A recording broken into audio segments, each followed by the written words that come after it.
अगर आपने हमारा चैनल सब्सक्राइब नहीं किया है तो तुरंत सब्सक्राइब करके बेल आइकन ज़रूर दबा दें। एक लड़का अपनी मां के साथ गंगा किनारे रहता था। बचपन में ही उसके सिर से पिता का साया उठ गया था। आजीविका के लिए वह बालक फल बेचा करता था। उन दिनों गर्मी का मौसम था।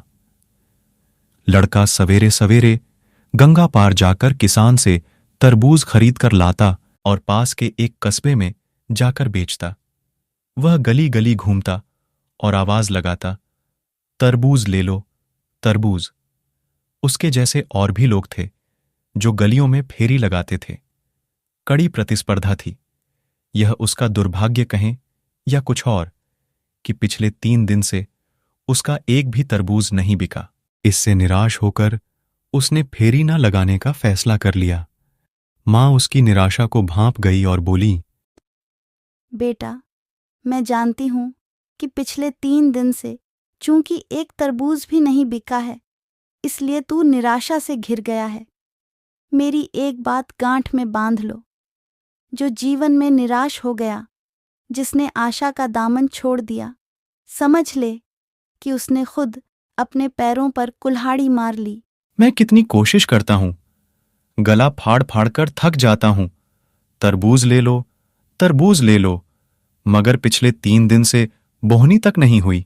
तू मुझे एक बात बता, तेरे तरबूजों में ऐसी क्या विशेषता है कि लोग तुझसे ही तरबूज खरीदें? जैसे तेरे तरबूज, वैसे ही दूसरों के तरबूज। दूसरे, बिक्री न होने से तेरा उत्साह भी ठंडा पड़ गया है।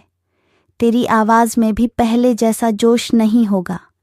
माँ ने समझाया, बेटा, तुम अपने तरबूज में कोई विशेषता बताकर बेचो, जरूर बिकेंगे। बालक उत्साहित होकर बोला, मेरे तरबूजों में एक विशेषता तो है मां। क्या विशेषता है? मेरे तरबूज गंगा पार के हैं, जहां खेत गंगाजल से सींचे जाते हैं। लोगों को ये बात पता है? नहीं मां। लोगों को पता ही नहीं कि तुम्हारे तरबूज गंगा पार के हैं, जहां खेत गंगा जल से सींचे जाते हैं। तो फिर क्यों कोई तुझसे ही तरबूज लेगा? अचानक बालक उठ खड़ा हुआ और उत्साह से भरकर बोला, मैं समझ गया मां, मैं समझ गया कि तुम क्या कहना चाहती हो।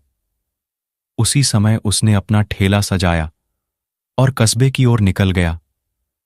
अब उसमें नया जोश था, नया उत्साह था।